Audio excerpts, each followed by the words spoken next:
ಆತ್ಮೀಯ ಸ್ನೇಹಿತರೆ, ಇವತ್ತು ನಾವು ಒಂದು ಸಿಂಪಲ್ ಆಗಿರಬೇಕು ಮತ್ತು ಟೇಸ್ಟಿಯಾಗೂ ಕೂಡ ಇರಬೇಕು ಮತ್ತು ಬೇಗ ಮಾಡ್ಕೊಳ್ಳೋದಕ್ಕಾಗಬೇಕು.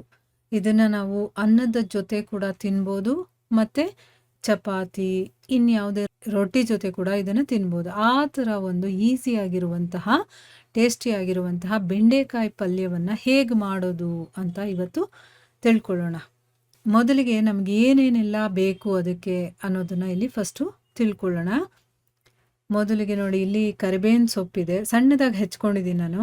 2 ಮೀಡಿಯಮ್ ಸೈಜ್ ಈರುಳ್ಳಿ, 2 ಮೀಡಿಯಮ್ ಸೈಜ್ ಟೊಮೊಟೊ ಮತ್ತು ಸ್ವಲ್ಪ ಕೊತ್ತಂಬರಿ ಸೊಪ್ಪು ಮತ್ತು ಇದು ಟೋಫು ಅಂತ ಹೇಳ್ತಾರಲ್ಲ, ಅದು ಸ್ವಲ್ಪ ಒಂದು ಚಿಕ್ಕ ಪೀಸು ಟೋಫು ಮತ್ತು ಬೆಂಡೆಕಾಯನ್ನು ಈ ರೀತಿ ಸಣ್ಣದಾಗಿ ಕಟ್ ಮಾಡಿ ಎಣ್ಣೆ ಹಾಕಿ ಹುರಿದಿಟ್ಕೋಬೇಕು ಮತ್ತು ಕಾಯಿ ತುರಿ. ಇಷ್ಟು ವಸ್ತುಗಳು ಇದಕ್ಕೆ ಬೇಕು.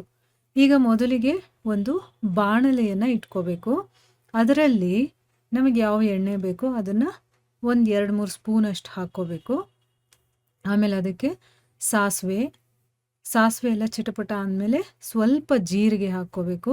ಅದು ಕೂಡ ಚಿಟಪಟ ಅಂದಮೇಲೆ ಸ್ವಲ್ಪ ಕಡಲೆಬೇಳೆ ಮತ್ತು ಸ್ವಲ್ಪ ಉದ್ದಿನಬೇಳೆ, ಸ್ವಲ್ಪ ಅಂದರೆ 1 ಸ್ಪೂನಷ್ಟು ಹಾಕಿದ್ರೆ ಸಾಕು ಇಷ್ಟು ಪಲ್ಯಕ್ಕೆ.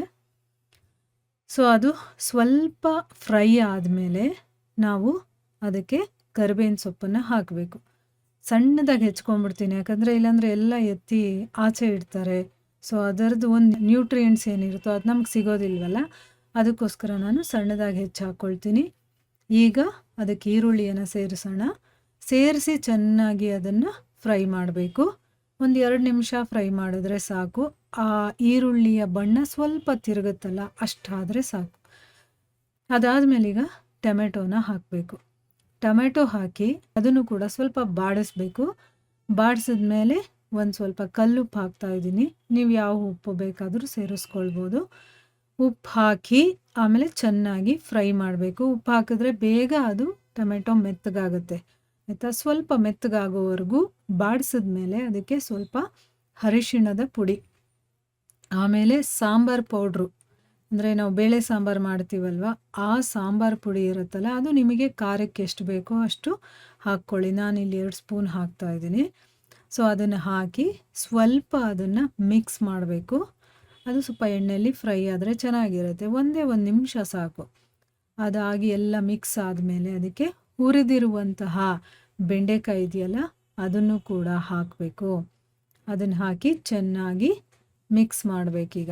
ನೋಡಿ, ಬೆಂಡೆಕಾಯಿ ತುಂಬಾ ಒಳ್ಳೆಯದು ಆರೋಗ್ಯಕ್ಕೆ. ಅದರ ಜೊತೆಗೀಗ ನಾವು ಟೋಫು ಇಟ್ಕೊಂಡಿದ್ವಲ್ಲ, ಅದು ಏನಕ್ಕೆ ಈ ಟೋಫು ಹಾಕ್ತಾಯಿದ್ದೀನಿ ಅಂತಂದರೆ ಸ್ವಲ್ಪ ಪ್ರೋಟೀನ್ ಅಂಶ ನಮಗೆ ಸಿಗಲಿ ಅನ್ನೋದಕ್ಕೆ.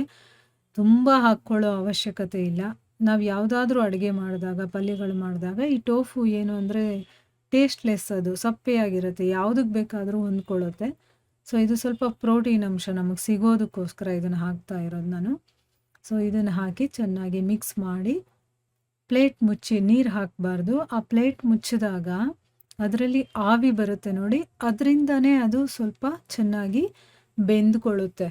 ಮತ್ತೆ ಒಂದು 2-3 ಸಾರಿ ಈ ರೀತಿ ನಾವು ಹುರಿಬೇಕು, ಮತ್ತು ಪ್ಲೇಟ್ ಮುಚ್ಚಬೇಕು.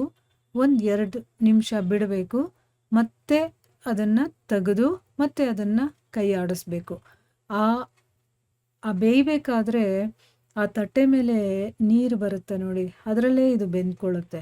ಅಷ್ಟೇ ಹಾಕಿ ಬೇಯಿಸಿದಾಗ ತುಂಬಾ ರುಚಿಯಾಗಿರುತ್ತೆ. ಇದು ನೀರು ಹಾಕ್ಬಿಟ್ರೆ ಅಂತ ಲೋಳೆ ಆಗಿಬಿಡುತ್ತೆ. ಸೊ ನೀರು ಹಾಕದೇನೆ ಪದೇ ತಟ್ಟೆ ಮುಚ್ಚಬೇಕು. 1-2 ನಿಮಿಷ ಆದಮೇಲೆ ತೆಗಿಬೇಕು ಮತ್ತು ಅದನ್ನು ಆಡಿಸ್ಬೇಕು. ಈ ರೀತಿ ಇದನ್ನು ಫ್ರೈ ಮಾಡಬೇಕು. ಇದರಿಂದ ಇದರ ರುಚಿ ಕೂಡ ಹೆಚ್ಚಾಗುತ್ತೆ ಮತ್ತು ಅದು ಸರಿಯಾದ ರೀತಿಯಲ್ಲಿ ಬೆಂದಿರುತ್ತೆ. ಆಗ ನೀವು ಇದನ್ನು ರೈಸ್ ಜೊತೆ ನಂಚ್ಕೊಳ್ಳೋದಕ್ಕೆ ಸೈಡ್ ಡಿಶ್ ಆಗಿ ಕೂಡ ಉಪಯೋಗಿಸ್ಬೋದು. ಅಥವಾ ನೀವು ಚಪಾತಿ ಜೊತೆನಾದರೂ ತಿನ್ನಿ, ರೋಟಿ ಜೊತೆನಾದರೂ ತಿನ್ನಿ, ತುಂಬಾ ಟೇಸ್ಟಿಯಾಗಿರುತ್ತೆ. ಇದಕ್ಕೆ ಜಾಸ್ತಿ ಇಂಗ್ರೀಡಿಯೆಂಟ್ಸ್ ಹಾಕೋಂಗಿಲ್ಲ ನೋಡಿ, ಇಷ್ಟೇ ಇಂಗ್ರೀಡಿಯೆಂಟ್ಸು. ಈಗ ನಾವು ಕಾಯಿ ತುರಿಯನ್ನು ಹಾಕಬೇಕು. ಅಂದರೆ ಹಸಿ ಕಾಯಿ ತುರಿ ಇರುತ್ತಲ್ಲ, ಹಸಿ ಕಾಯಿ, ಅದರ ತುರಿಯನ್ನು ಹಾಕಬೇಕು. ಮತ್ತು ಕೊತ್ತಂಬರಿ ಸೊಪ್ಪು, ಮತ್ತು ಈ ಟೇಸ್ಟನ್ನು ಟೇಸ್ಟನ್ನು ಹೆಚ್ಚು ಮಾಡೋದಕ್ಕೋಸ್ಕರನೇ ಒಂದೇ 1 ಸ್ಪೂನು ಎಳ್ಳನ್ನು ಹಾಕಬೇಕು. ಅದೇನು ಹುರಿಯೋ ಅಂಥ ನೆಸೆಸಿಟಿ ಇಲ್ಲ. ಇದರಲ್ಲೇ ಹಾಕಿ ಚೆನ್ನಾಗಿ ಮಿಕ್ಸ್ ಮಾಡಿದ್ರೆ ಅದರಲ್ಲೇ ಅದು ಹುರ್ಕೊಳ್ಳುತ್ತೆ. ಆದರೆ ಟೇಸ್ಟ್ ತುಂಬ ಚೆನ್ನಾಗಿ ಕೊಡುತ್ತೆ. ಮತ್ತು ಎಳ್ಳು ನಮ್ಮ ಮೈಗೆ ಬೇಕಾಗಿರುವಂತಹ ಒಂದು ಪದಾರ್ಥ ಆಗಿರೋದ್ರಿಂದ ಅದನ್ನು ಈ ರೀತಿ ಪಲ್ಯಗಳಲ್ಲಿ ಅಥವಾ ಇನ್ಯಾವುದಾದ್ರೂ ರೀತಿಯಲ್ಲಿ ನಾವು ಸೇವಿಸೋದು ಒಳ್ಳೆಯದು. ಅದಕ್ಕೋಸ್ಕರ ನಾನು ಇದರಲ್ಲಿ ಪಲ್ಯಕ್ಕೆ ಹಾಕ್ತಾ ಇದ್ದೀನಿ. ತುಂಬ ಚೆನ್ನಾಗಿರುತ್ತೆ. ಈಗ ಅದನ್ನೆಲ್ಲ ಒಂದ್ಸರಿ ಮಿಕ್ಸ್ ಮಾಡಿದ್ರೆ ಆಯಿತು. ತುಂಬಾ ರುಚಿಕರವಾದಂತಹ ಮತ್ತು ತುಂಬ ಬೇಗ ಮಾಡಿಕೊಳ್ಳುವಂತಹ ಒಂದು ಬೆಂಡೆಕಾಯಿ ಪಲ್ಯ ಈಗ ರೆಡಿಯಾಗಿದೆ. ನೀವು ಕೂಡ ಮನೇಲಿ ಮಾಡಿ ನೋಡಿ, ಹೇಗೆ ಬಂತು, ಚೆನ್ನಾಗಿತ್ತಾ ಅಂತಂದ್ಬಿಟ್ಟು ನನಗೆ ಕಮೆಂಟ್ ಮೂಲಕ ತಿಳಿಸಿ. ಹರೇ ಕೃಷ್ಣ.